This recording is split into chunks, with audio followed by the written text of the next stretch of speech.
Good morning, everyone, and welcome to our 7th Henry and Mudge Read Aloud in our realistic fiction unit. For today's assignment, you are going to be filling out an H chart or a Venn diagram. I made a Venn diagram. It's the same idea, the same exact thing. We've done this in the classroom, and we haven't done the H chart, but it's really just the same thing. So let me show you how I filled mine out. And when you fill these out, you put the differences on the outside and then the similarities on the inside.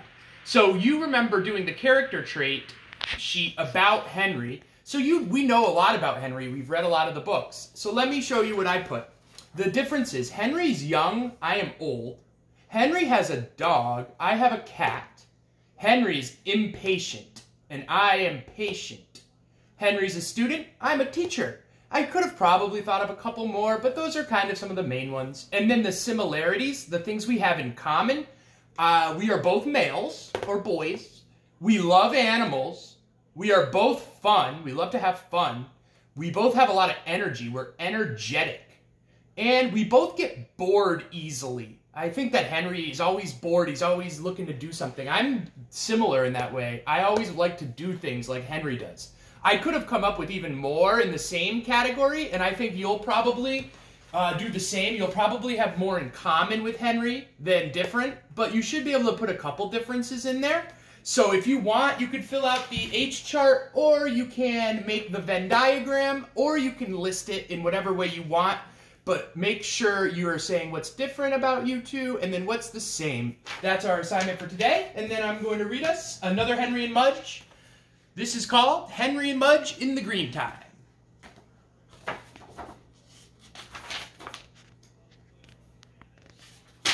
Dad on the camera. Dad, say hi. Hi, kids. Feel free to pipe in, Dad. Make sure you get some good shots here. In the summer, Henry and his big dog Mudge like to go on picnics. Henry packed the food. He packed jelly sandwiches, pears, and ginger snaps for himself. He packed dry dog food and popcorn for Mudge. They both drank water.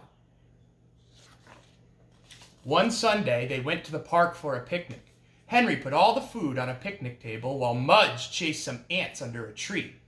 Mudge was so big that his tail went whack every time he ran around the tree. Whack, whack, whack, whack. Henry laughed at him. Soon, they began eating. Henry chewed his jelly sandwich while he threw pieces of popcorn into Mudge's mouth. Mudge always liked dessert first on picnics. While they were eating, a yellow bee landed on Henry's pear. Henry didn't see the bee. Henry picked up his pear. Now, what do you think might happen to Henry here? He doesn't see the bee. Could he get stung? Ow! Henry cried. Mudge jumped. The bee flew away. Ow, ow, ow! Henry cried. He shook his hand again and again and again, but his hand hurt more and more. It hurt a lot. Tears came to Henry's eyes. His hand hurt so much, it had a puffy white circle on it. I don't know if any of you have been stung by a bee. I've been stung on the foot. I stepped on a bee once, but that was the only time.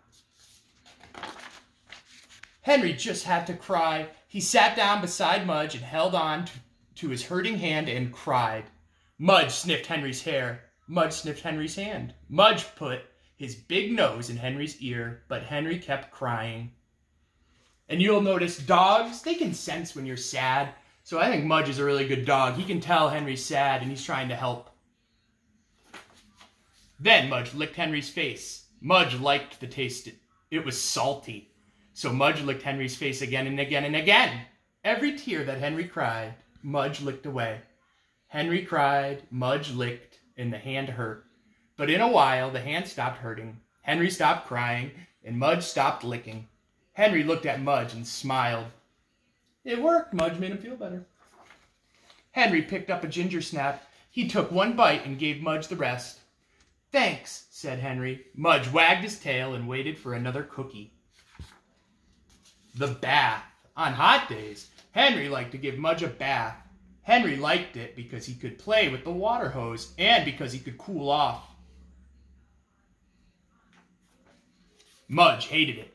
Mudge knew when he was going to get a bath, he would see Henry looking for the dog shampoo, and when he saw Henry hooking up the water hose, he tried to hide under the steps.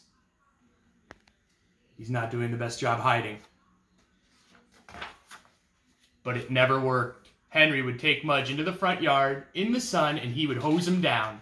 Mudge hated it. His eyes drooped, his ears drooped, and his tail drooped. When he was all wet, he looked like a big walrus.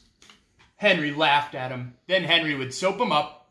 Henry scrubbed his head and his neck and his back and his chest and his stomach and his legs and his tail. Mudge really hated this part. He drooped even more. Mudge doesn't like his tail washed. Then Henry hosed Mudge down again. But before Henry could grab a towel, before Henry could get Mudge dry, Mudge always got Henry back. Because when Henry let go, you know what Mudge is going to do? Dogs do it when they're wet. They shake. I'm making a prediction. Mudge started shaking. He started with his head, then he shook his neck and his back, and his chest, and his stomach, and his legs, and his tail. Mudge shook so hard that when he was done, he was mostly dry, and Henry was mostly wet. Then Mudge looked at Henry and wagged his tail while Henry dried Henry with a towel.